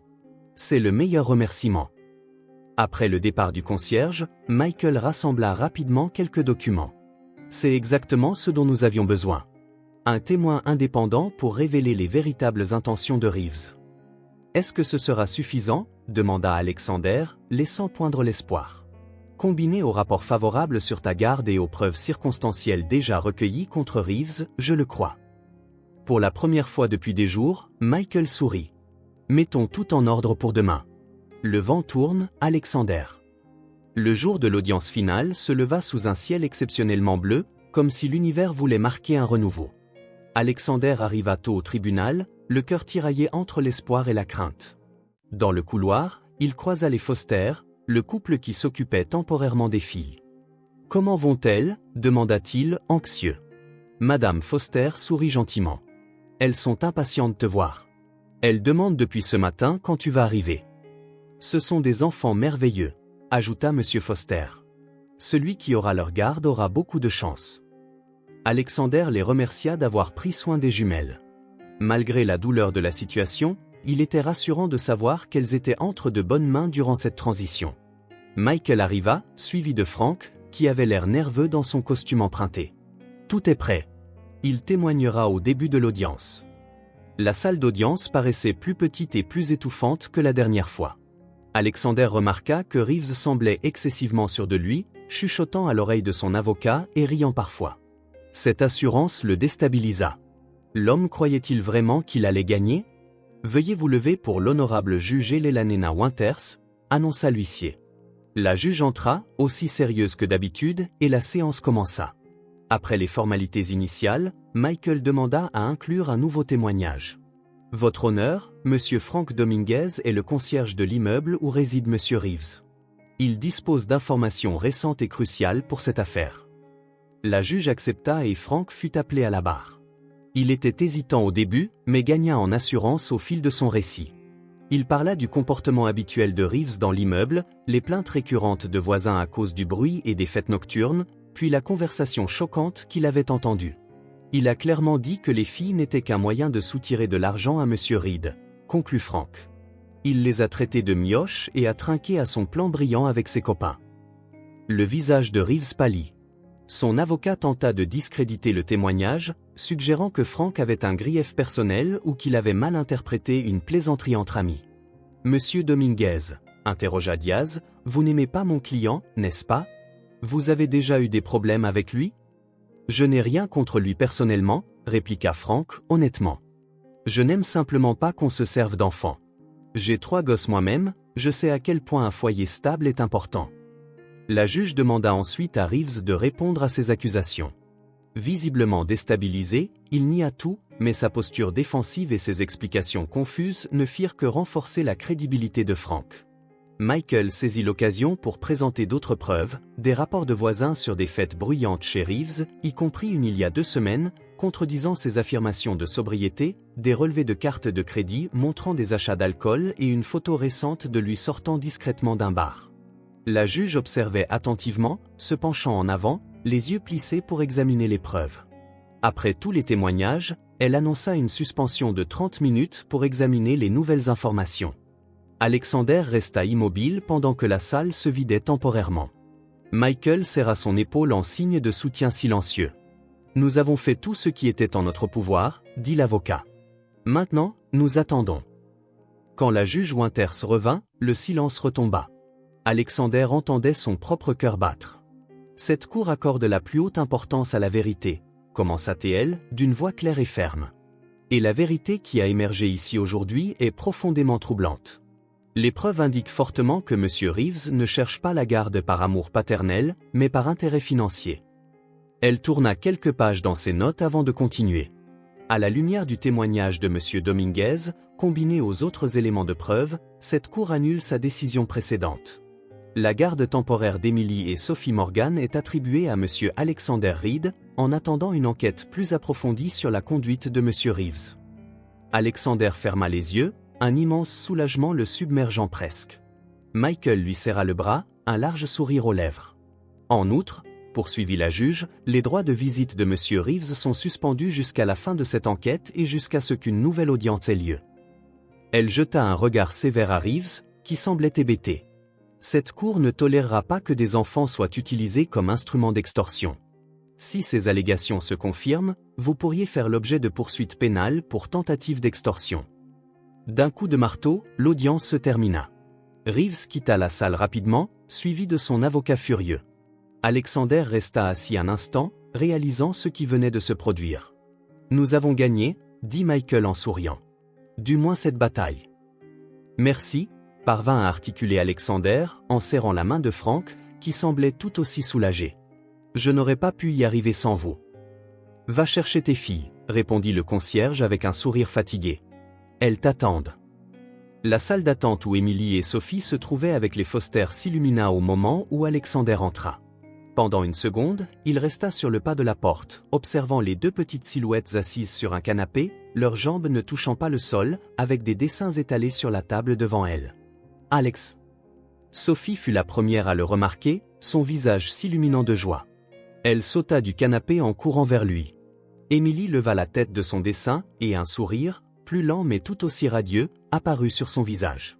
En un instant, elles s'élançaient toutes les deux vers lui, se jetant dans ses bras grands ouverts. Alexander les serra fort, les soulevant du sol, sentant leurs petits bras autour de son cou, leurs visages pressés contre sa poitrine. À cet instant, le monde lui parut de nouveau parfait. « Vous rentrez avec moi » dit-il, la voix tremblante d'émotion. « Pour toujours » demanda Sophie, les yeux grands ouverts, fixant les siens. « Pour moi, oui » répondit-il en l'embrassant sur le sommet de la tête. « Pour toujours » Les Foster aidèrent à rassembler les quelques affaires des filles, et bientôt ils étaient en route vers la maison. Alexander les observait dans le rétroviseur, bavardant avec enthousiasme sur tout ce qu'elles voulaient faire en premier, visiter leur chambre, vérifier leurs jouets, voir si les plantes qu'elles avaient semées dans le jardin avaient poussé. Un sentiment étrange commença à l'envahir, pas seulement du soulagement, mais une profonde conscience de responsabilité. Il était désormais officiellement leur tuteur, pas seulement pour un temps, mais avec la possibilité très réelle d'une permanence. L'ampleur de cette réalité lui tomba dessus comme une vague. Et s'il n'était pas à la hauteur? S'il commettait des erreurs irréparables? Et s'il les décevait, comme il avait déçu Sarah? Cette angoisse le suivit pour le reste de la journée, même lorsqu'il réinstalla les filles dans leur routine, prépara leur dîner préféré et les aida à réaménager leur chambre. Ce soir-là, après le bain, déjà en pyjama, les filles demandèrent à dormir dans son lit. Juste ce soir, supplia Émilie, le regard suppliant. Comme ça, on est sûr que ce n'est pas un rêve. Comment aurait-il pu refuser? Tous trois s'installèrent dans le grand lit, Alexander au milieu, une jumelle de chaque côté. Il leur lut l'histoire du soir habituelle, éteignit la grande lumière en ne laissant que la douce lueur de la lampe de chevet. Dans le silence confortable qui suivit, Alexander ressentit le besoin de partager ses peurs. Quelque chose lui disait qu'il était important d'être honnête avec elles. Les filles, commença-t-il, sa voix basse dans la pénombre. J'ai quelque chose d'important à vous dire. Elles se tournèrent vers lui, les yeux grands ouverts. Je suis très heureux que vous soyez revenu, plus heureux que je ne l'ai jamais été, dit-il en marquant une pause. Mais j'ai aussi un peu peur. Pourquoi? Demanda Sophie, réellement curieuse. Ce méchant monsieur ne peut plus nous reprendre, non? Non, ce n'est pas ça, la rassura Alexander. J'ai peur de ne pas être assez bien pour vous, de ne pas savoir comment être un bon responsable. Il évitait de dire « père », pas certain d'y avoir droit. Je n'ai jamais pris soin d'enfants avant vous, et vous méritez le meilleur. Émilie s'appuya sur un coude, le regardant avec un sérieux au-delà de ses 5 ans. Tu nous laisses choisir les desserts parfois, et tu nous emmènes au parc, ajouta Sophie. Et tu sais tresser nos cheveux et nous faire des câlins quand on fait des cauchemars. Et tu nous as appris à faire du vélo. Les filles continuèrent, énumérant tour à tour toutes ces petites choses qu'il faisait pour elles, chacune à la fois si simple et si profonde. Alexander sentit les larmes lui monter aux yeux. « Mais si je fais des erreurs ?» demanda-t-il quand elles eurent fini. Sophie haussa les épaules comme si la réponse était évidente. Maman disait toujours, tout le monde fait des erreurs. Tu dis pardon et tu essaies encore. Oui, approuva Émilie. Et puis, elle échangea un regard avec sa sœur, comme si elle se consultait sur un secret. Tu es déjà notre papa, conclurent-elles à l'unisson. Leurs mots frappèrent Alexander comme un rayon de soleil après une longue pluie. Il les attira toutes les deux, les serrant contre lui, incapable de parler pendant un instant. « Je vous aime » finit-il par dire. « Tellement. »« Nous aussi on t'aime » répondit Émilie en bâillant. « Jusqu'à la lune et retour » ajouta Sophie, déjà à moitié endormie. Alexander resta éveillé longtemps après que les filles se furent endormies, les regardant dormir paisiblement. La peur était toujours là, peut-être ne partirait-elle jamais complètement. Mais il ressentait désormais quelque chose de plus fort, la détermination. La détermination d'être à la hauteur de leur confiance, d'apprendre et de grandir avec elle, d'être non seulement un tuteur, mais le père qu'elle le considérait déjà être. « Tu serais fière, Sarah » murmura-t-il dans l'obscurité. « Je promets de prendre soin d'elle, toujours. » L'automne était arrivé dans toute sa splendeur. Les feuilles jaunes et rouges virevoltaient au gré du vent avant de se poser doucement sur l'herbe du cimetière, formant un tapis multicolore. Le ciel était d'un bleu parfait, sans un seul nuage, comme si la nature elle-même voulait offrir son plus beau décor à ce moment. Alexander ajusta l'écharpe d'Émilie pour s'assurer qu'elle était bien protégée de l'air frais du matin. À côté d'elle, Sophie serrait un bouquet de tournesol, les fleurs préférées de Sarah selon les jumelles. Dans son autre main, elle tenait une pochette remplie de dessins qu'elles avaient consciencieusement réalisés durant la semaine. « C'est encore loin ?» demanda Émilie alors qu'ils suivaient les chemins de pierre entre les tombes et les monuments. « Presque », répondit Alexander, vérifiant le petit plan fourni par le bureau du cimetière. C'était la première fois qu'il amenait les filles sur la tombe de leur mère. Durant les 3 mois écoulés depuis qu'il avait obtenu la garde permanente, il avait attendu le bon moment, que tous les combats juridiques soient définitivement réglés et que les jumelles se sentent assez en sécurité pour affronter cette visite émouvante. Tom Reeves avait disparu après avoir perdu le procès pour la garde. Il avait quitté l'appartement, laissant derrière lui des dettes. Les avocats d'Alexander avaient obtenu une ordonnance restrictive au cas où il referait surface, mais l'homme semblait s'être volatilisé, probablement à la recherche d'une nouvelle arnaque ailleurs. « C'est ici », dit Alexander en s'arrêtant devant une pierre tombale simple mais élégante. Sarah Morgan, 1990-2024. Mère, fille et amie aimée. Son amour perdure dans chaque sourire de ses filles. Alexander avait fait remplacer la plaque municipale d'origine par quelque chose de plus approprié. La nouvelle inscription avait été soigneusement choisie, avec la contribution des filles.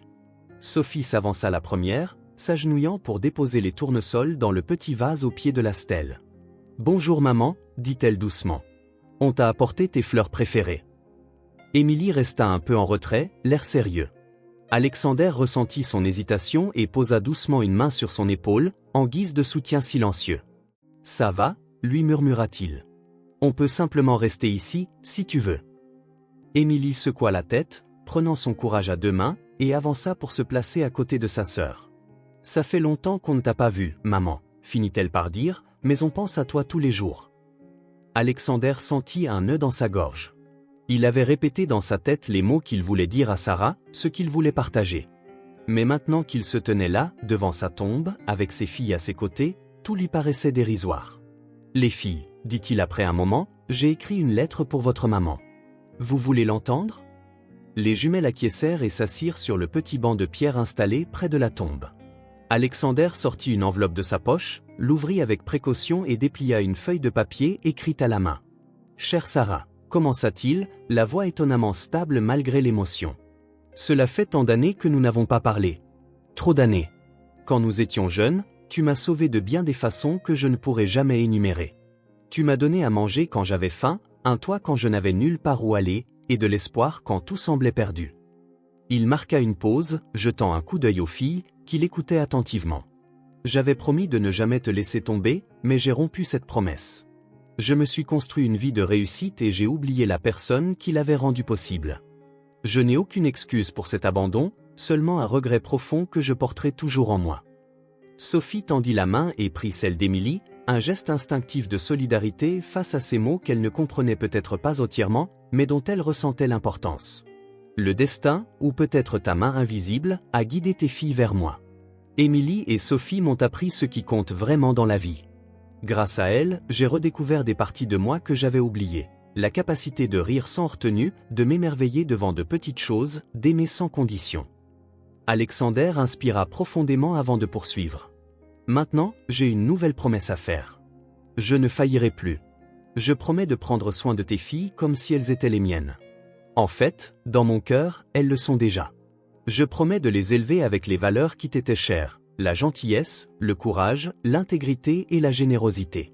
Je leur raconterai tous les jours des histoires sur toi, pour qu'elles n'oublient jamais la femme extraordinaire que tu étais. » Il leva brièvement les yeux vers le ciel bleu, cherchant la force pour les mots finaux. « Où que tu sois, j'espère que tu vois ce que nous construisons, une famille, un foyer, une vie remplie d'amour. C'est le minimum que tu méritais, et c'est ce que tes filles auront toujours. Avec tout mon amour et ma gratitude, Alexander. » Lorsqu'il eut fini, un silence les enveloppa comme un voile doux. Émilie fut la première à le rompre. « Maman aurait aimé ta lettre, » déclara-t-elle avec assurance. Elle disait toujours qu'il fallait dire aux gens qu'on les aime avant qu'il ne soit trop tard. Alexander sourit, les larmes qu'il ne pouvait plus retenir coulèrent sur ses joues. Elle était très sage. Sophie ouvrit sa pochette de dessins et les disposa devant la pierre tombale. On a fait ça pour toi, maman, expliqua-t-elle. Ça, c'est notre nouvelle maison avec Alex. Et ça, c'est ma chambre. Et ça, c'est nos parcs sur les vélos. Chaque dessin illustrait un moment de leur nouvelle vie ensemble, coloré et rempli de détails surprenants pour des enfants si jeunes. Le dernier dessin, fait conjointement, montrait 3 personnages se tenant la main devant une maison, avec un 4e personnage qui souriait dans le ciel, entouré d'étoiles. « C'est toi qui nous regardes », dit Émilie en désignant le personnage dans le ciel. « Alex dit que tu veilles toujours sur nous. » Alexander s'agenouilla entre les filles, un bras autour de chacune. « On pourra venir ici aussi souvent que vous voudrez pour parler à votre maman, dit-il. Et on peut lui parler tous les jours où que l'on soit. » « Tu crois qu'elle peut vraiment nous entendre ?» demanda Sophie en regardant le ciel avec espoir. « Je crois que oui, » répondit Alexander. « D'une certaine manière, les gens qu'on aime nous entendent toujours. » Ils restèrent encore un moment, les filles racontant à leur mère leurs nouvelles habitudes, leurs copains d'école et toutes les choses qu'elles apprenaient.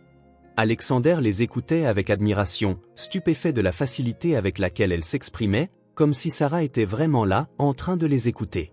Quand le vent se fit plus frais, il leur proposa de rentrer. Les filles firent un dernier au revoir, avec des baisers envoyés vers la stèle, promettant de revenir bientôt. Sur la route du retour, Alexander observait Émilie et Sophie dans le rétroviseur, en train de chuchoter entre elles, comme toujours.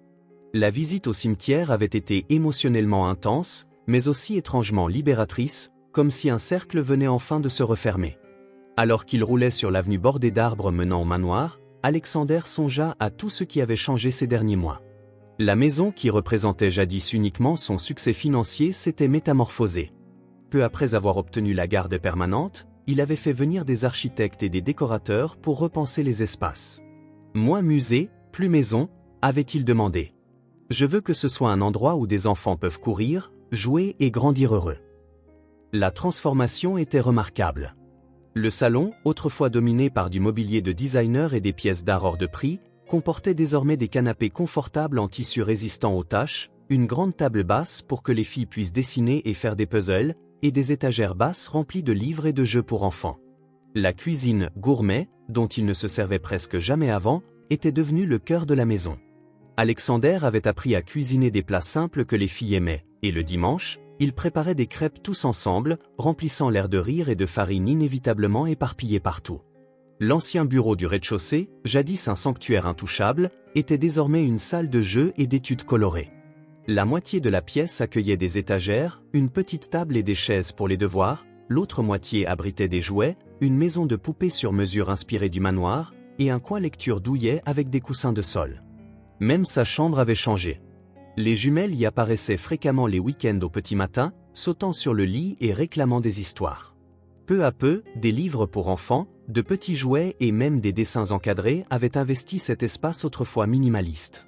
Le jardin, autrefois entretenu avec une précision quasi militaire par des professionnels, comportait maintenant une aire de jeu, un petit coin potager où les filles plantaient fleurs et légumes, et même une cabane dans l'imposant hêtre. « Alexis, on est à la maison », annonça Sophie, le tirant de ses pensées alors que la voiture franchissait les grilles du manoir. « Je peux montrer mon nouveau livre à Madame Bennett ?» demanda Émilie, parlant de la gentille nourrice qui les aidait quand Alexander travaillait. « Bien sûr, » dit-il en garant la voiture. « Elle a hâte de vous voir. » Leur routine quotidienne était réconfortante dans sa prévisibilité. Les matins commençaient par la chasse aux chaussettes perdues, la préparation des déjeuners, le démêlage de cheveux rebelles et la vérification des cartables.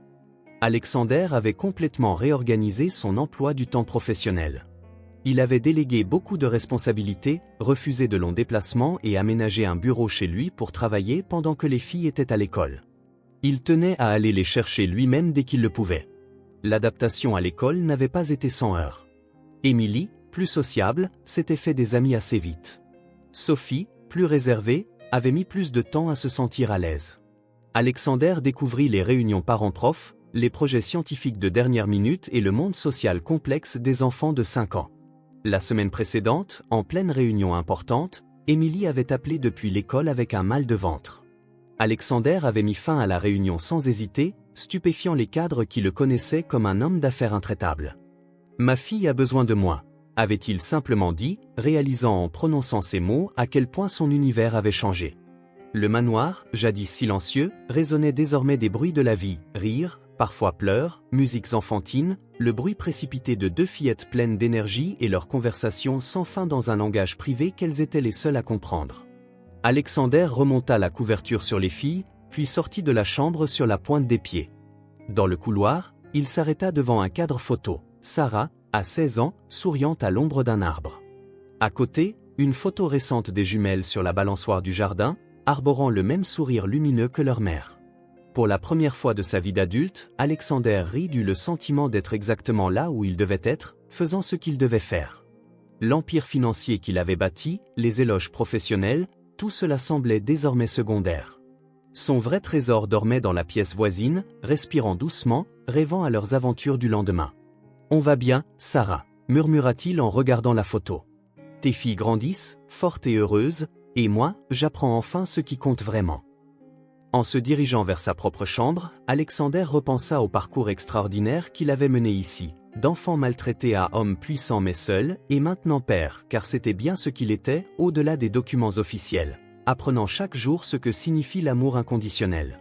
Sa vie avait désormais un but qu'aucun succès professionnel ne pourrait égaler. Il avait trouvé sa place dans le monde, auprès de deux petites filles qui lui enseignaient chaque jour des leçons d'amour, de courage et d'espoir. Le cercle était bouclé, la promesse serait honorée, non pas par devoir, mais par amour. Amour pour Emily, pour Sophie et pour Sarah, qui, d'une manière ou d'une autre, lui avait offert le plus grand cadeau de tous, une famille. Le matin de Noël se leva sous une douce chute de neige, transformant le jardin du manoir en un décor de conte de fées. Des flocons délicats dansaient dans l'air avant de se poser sur les branches des arbres, formant un voile blanc sur tout le paysage.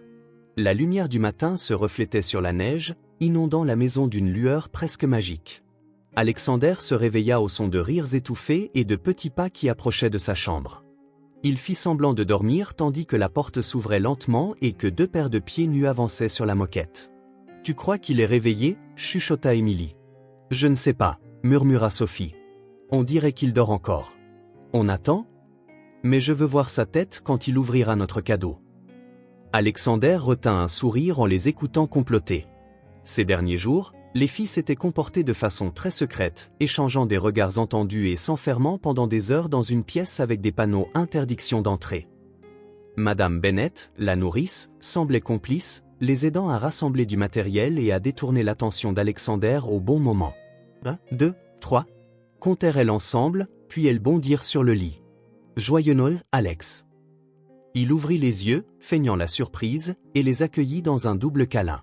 Les jumelles portaient des pyjamas de Noël assortis, rouges avec de petits flocons blancs, qu'elles avaient choisis ensemble la semaine précédente. « Joyeux Noël, mes princesses » répondit-il en les serrant fort. « Le Père Noël est déjà passé ?»« Oui » s'écrièrent-elles en chœur, les yeux pétillants d'excitation. « Il y a plein de cadeaux sous le sapin. »« Mais » ajouta Emily d'un air sérieux, « il y a un cadeau spécial qui n'est pas du Père Noël. C'est de nous pour toi, et tu dois l'ouvrir en premier, avant tous les autres. » Oui, renchérit Sophie en hochant la tête, d'abord celui-là. Alexander s'assit, réellement intrigué. Un cadeau de vous ?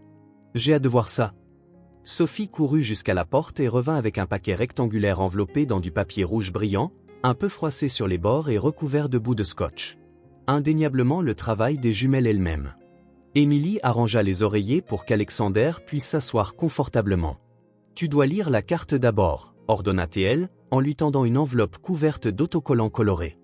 Alexander ouvrit l'enveloppe, sentant monter en lui une étrange fébrilité. À l'intérieur, il y avait une carte faite main, avec des dessins de 3 bonshommes bâtons, un grand et 2 petits, entourés de cœurs et d'étoiles. À l'intérieur, avec une écriture enfantine soigneusement tracée, on pouvait lire « Cher Alex, joyeux Noël. Tu es le meilleur papa du monde. Avec beaucoup d'amour, Émilie et Sophie. » C'était la première fois qu'elles écrivaient le mot « papa » pour lui. Elles l'avaient déjà employé parfois en parlant, mais voir ce mot écrit de leurs mains, si appliqué, toucha Alexander au plus profond de lui-même. « C'est magnifique, » dit-il, la voix légèrement tremblante. « Merci, mes chéris. »« Maintenant, le cadeau » insista Sophie, en poussant le paquet dans ses mains avec précaution, pour éviter d'abîmer trop le papier. Alexander ouvrit le cadeau. C'était un cadre photo fait main, décoré de coquillages, de boutons colorés, de paillettes et de petites pierres brillantes. Un véritable chef-d'œuvre d'art enfantin. À l'intérieur, il y avait une photo de Sarah, la même que les filles gardaient dans leur carnet de souvenirs, avec dessous un petit carton où était écrit soigneusement « Maintenant, tu es notre ange ». Les larmes montèrent immédiatement aux yeux d'Alexander, avant même qu'il ne saisisse totalement la signification. Les filles l'observaient, anxieuses de voir sa réaction. « Tu pleures parce que ça ne te plaît pas ?» demanda Sophie, inquiète. « Non, ma puce », répondit-il en la serrant contre lui. « Je pleure parce que c'est le plus beau cadeau que j'ai jamais reçu de toute ma vie. » Madame Bennett a dit qu'on pouvait te donner la photo de maman, expliqua Emily, parce que maintenant tu fais partie de notre famille aussi. Et maman a toujours dit qu'un ange viendrait nous chercher, ajouta Sophie, et tu es venue. Les larmes d'Alexander coulèrent alors librement. Il les enveloppa toutes les deux dans ses bras, submergé par une émotion surgie du plus profond de lui, une partie qu'il ne connaissait pas avant l'arrivée d'Emily et Sophie. « Vous deux, vous êtes le plus beau des cadeaux », parvint-il à dire. « C'est moi qui devrais vous remercier chaque jour. » Les filles sourirent, satisfaites que leur cadeau ait produit l'effet désiré. « On peut ouvrir les autres cadeaux maintenant ?» demanda Emily, un éclat d'espoir dans le regard. Alexander rit, essuyant ses larmes. « Bien sûr qu'on peut. Allons voir ce que le Père Noël a apporté. » Tous trois descendirent, main dans la main, Alexander au milieu, une jumelle de chaque côté. L'immense sapin, au centre du salon, était entouré de cadeaux colorés, certains emballés avec soin par des professionnels, d'autres avec la touche plus personnelle d'Alexander, qui avait insisté pour en préparer lui-même quelques-uns, plus spéciaux. Tandis que les filles se précipitaient vers l'arbre avec enthousiasme, Alexander déposa le cadre fait maison en un lieu d'honneur sur le manteau de la cheminée. La photo de Sarah semblait le regarder avec un sourire serein, comme si elle approuvait la scène qui se déroulait. Il pensa à quel point sa vie avait changé en moins d'un an, d'exécutif solitaire dans un manoir froid et impersonnel, il était devenu un père. Le mot le surprenait encore parfois, comme un habit neuf nécessitant un temps d'adaptation. Mais en voyant Emily et Sophie déchirer leur paquet en s'exclamant de joie, Alexander Reed sut qu'il avait trouvé quelque chose que l'argent ne pourrait jamais acheter, l'amour et la famille. Au dehors, la neige continuait à tomber, recouvrant le monde d'un manteau blanc. À l'intérieur, la chaleur n'était pas due qu'au feu dans la cheminée, mais aussi à l'affection qui emplissait la maison. Alexander, Emily et Sophie formaient leur propre petit univers, un univers assemblé à partir de pièces improbables, un homme d'affaires solitaire et deux orphelines, mais qui s'imbriquaient pourtant à la perfection. La vie leur avait donné une seconde chance, un nouveau départ. Et, tandis qu'il jouait avec les filles ce matin de Noël, Alexander savait, au plus profond de lui, que ce n'était que le début d'un merveilleux voyage à trois, un voyage que Sarah, où qu'elle soit, regardait sans doute avec fierté.